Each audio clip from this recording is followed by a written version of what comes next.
वज़ीर आज़म और army chief general Syed Asim Munir की मुश्तरका कोशिशें रंग लाने लगी। आलमी बैंक का पाकिस्तान के लिए 10 साला कंट्री पार्टनरशिप फ्रेमवर्क के तहत 20 अरब डॉलर्स देने का वादा।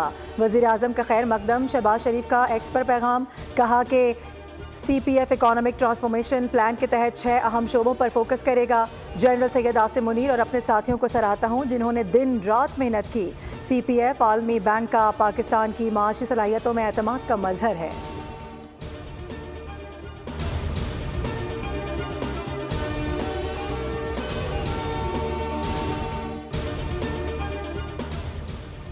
इंसान खता का पुतला है। हम सब गलतियां करते हैं, लेकिन इनको ना मानना और सबक ना सीखना इससे बड़ी गलती होती है। क्या अल्लाह के नज़दीक फसादुल फिल अर्ज़ एक बहुत बड़ा गुनाह नहीं? Army chief general Asim Munir की खैबर पख्तूनख्वा के सियासी कायदीन से गुफ्तगू। कहा कि हमारी पॉलिसी सिर्फ और सिर्फ पाकिस्तान है।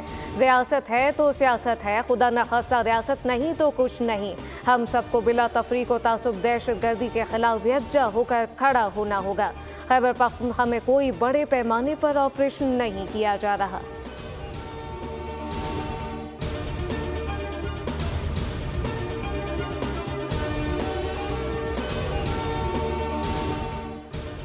शुमाली वज़ीरिस्तान में सिक्योरिटी फोर्सेस का इंटेलिजेंस बेस्ड ऑपरेशन। स्पिनवाम में दहशत गर्दों की मौजूदगी की इतला पर कार्रवाई। फायरिंग के तबादले में 4 खारजी दहशत गर्द हलाक।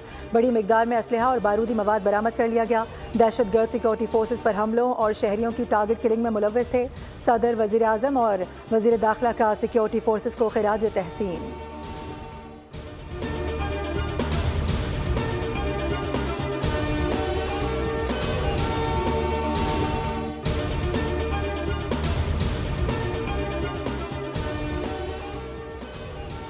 सुप्रीम कोर्ट में फौजी अदालतों के केस की समाअत। वज़ारत दिफा के वकील ख्वाजा हारिस के दलाइल आज भी जारी। आर्मी एक्ट के तहत जुर्म का गठजोड़ हो तो मिलिट्री ट्रायल होगा। जस्टिस मंदोखिल का इस्तफसार। जुर्म के गठजोड़ से क्या मुराद है? क्या गठजोड़ के साथ जुर्म का इर्तिकाब करने वाले की नीयत भी देखी जाएगी?